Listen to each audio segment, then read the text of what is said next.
इस वीडियो में पुनः मैं आपको आध्यात्मिक पथ पर ये बताने जा रहा हूँ कि भक्ति सौदा नहीं है। जरा सोच कर देखिए कि आप कब और किस लिए अपने भगवान या इष्ट को याद करते हैं। जब आपको कुछ मांगना होता है या जब कोई परेशानी या तकलीफ आन पड़ती है तभी ना।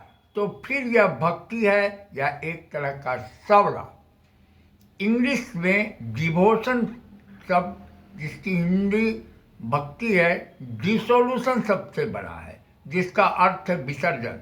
जब हम भक्त कहते हैं तो भक्त का अपना कोई उद्देश्य नहीं होता।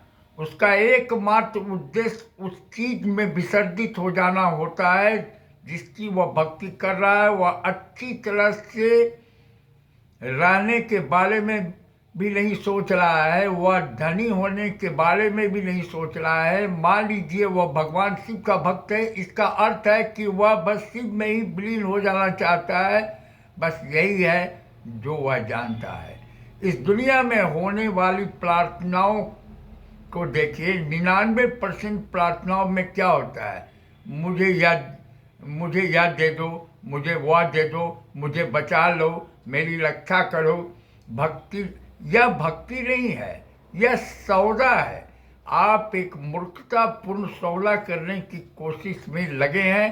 तो यदि आप वास्तव में भक्त बनना चाहते हैं और भक्ति के जरिए उस परम चेतना तक पहुंचना चाहते हैं तो आपका अपना कोई उद्देश्य नहीं होगा। आप नहीं चाहेंगे कि जीवन वैसे चले जैसा आप चाहते हैं, आप उसके साथ विलीन हो जाना चाहेंगे। बस यदि आप ऐसे हैं तो भक्ति आत्मज्ञान प्राप्त करने का सबसे तेज तरीका है। मैं यह नहीं कह रहा हूँ कि आप में भक्ति का अंश बिल्कुल है ही नहीं। आपके भीतर जितनी भक्ति है उससे हो सकता है कुछ उद्देश्य हल हो जाए, पर यह आपको उस परम अवस्था तक नहीं पहुंचा सकती।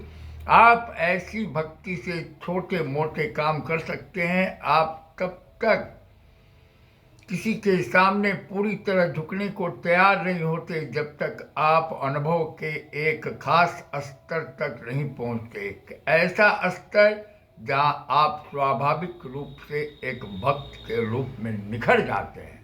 तो इस प्रकार मैंने आपको यह आध्यात्मिक पथ पर यह संदेश दिया है कि भक्ति किस प्रकार करनी चाहिए। Thank you for watching this video.